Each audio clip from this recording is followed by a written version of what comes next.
বিসমিল্লাহির রহমানির রাহিম। আসসালামু আলাইকুম। আশা করি আপনারা সবাই ভালো আছেন। আজকে আমি আপনাদেরকে দেখাবো টমেটো দিয়ে মুসুরের পাতলা ডাল রান্না করে। আশা করি এই রেসিপিটি আপনাদের খুবই ভালো লাগবে।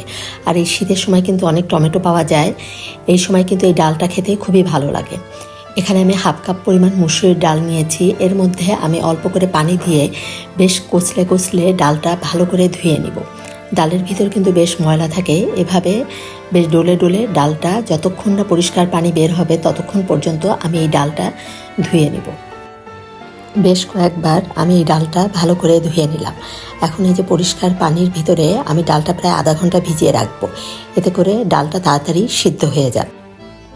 এখন একটা প্যানে আমি 2 কাপ পরিমাণ পানি দিয়ে ডালটা সিদ্ধ করে নিব। ডালটা প্রথমে ভালোভাবে বলক ওঠার পরে কিন্তু বেশ খানিকটা ফেনা বের হয়, সেই ফেনাটা কিন্তু আমি তুলে ফেলে দিয়েছি।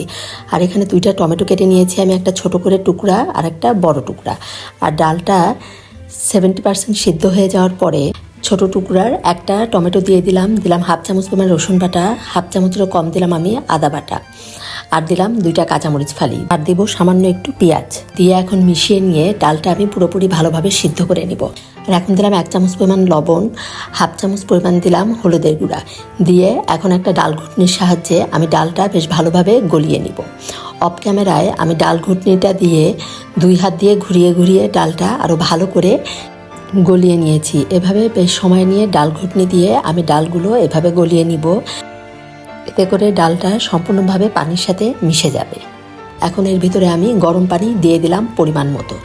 আপনি যেরকম পাতলা করবেন সেই অনুযায়ী পানিটা দিবেন। এখানে আমি প্রায় 3 কাপ পরিমাণ গরম পানি দিলাম। আর এখন যে আরেকটা টমেটো আমি বড় করে কেটে রেখেছিলাম সেই টমেটোটা দিলাম। যেহেতু টমেটো ডাল, এই জন্য আমি প্রথমে একটা টমেটো দিয়ে ডালের সাথে মিশিয়ে নিয়েছি, আর এখন দিয়ে দিলাম আরেকটা টমেটো। টমেটো ডালে এভাবে যদি একটা টমেটো ডালের সাথে ভালো করে মিশিয়ে দেন তাহলে কিন্তু ডালে টমেটোর টেস্টটা বেশ ভালোভাবে পাওয়া যাবে। এখন এই যে টমেটোটা দিয়ে বেশ ভালোভাবে বলক ওঠা পর্যন্ত আমি এটা রান্না করে একটা পাতিলে ঢেলে নিলাম। ঢেলে নিয়ে এখন আমি এটা একটা ফোড়ন দিয়ে দিব। প্যানে আমি পরিমাণ মতো তেল দিয়ে 2টা শুকনো মরিচ দিলাম, আর দিলাম হাফ চামচ পরিমাণ জিরা আর শুকনো মরিচটা আমি একটু ভেজে নিব, সুন্দর ফ্লেভার বের হওয়া পর্যন্ত আমি এটা ভেজে নিলাম।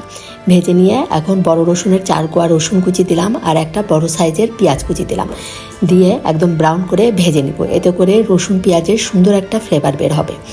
এই টমেটো ডাল রান্নাটা আপনাদের কাছে কেমন লাগলো অবশ্যই কমেন্ট করে জানাবেন। আর ভালো লাগলে মনে করে আপনারা অবশ্যই আমাকে একটা লাইক দিবেন। আর যারা এখনও সাবস্ক্রাইব করেননি অবশ্যই সাবস্ক্রাইব করে আমার পাশে থাকবেন।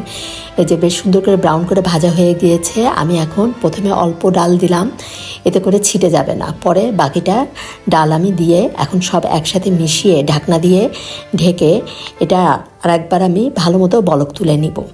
সাথে সাথে কিন্তু ঢাকনা দিয়ে ঢেকে দিতে হবে, তাহলে দেখা যাবে এই ফোড়নের সুন্দর ফ্লেভারটা ডালের সাথে মিশে যাবে। এই যে হয়ে গেল আমার খুবই মজার টমেটো ডাল রান্না। আপনারা অবশ্যই একবার এভাবে রান্না করে খাবেন। আমি সামান্য একটু ধনিয়া পাতা দিয়ে এটা সার্ভ করেছি। এই ডালটা খেতে কিন্তু খুবই মজা হয়, ভাতের সাথে কিন্তু অসাধারণ লাগে। ধন্যবাদ সবাইকে, সবাই ভালো থাকবেন। আল্লাহ হাফেজ।